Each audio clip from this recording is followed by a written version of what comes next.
тарых айтып өткөндү.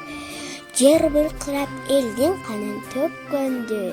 Ошол согуш, ошол 4 жыл кайгылуу кырчын жанды кыяматтан өткөрдү. Мына ушулар шейит кеткен билебиз. Өлсө дагы үмүт күтүп жүрөбүз.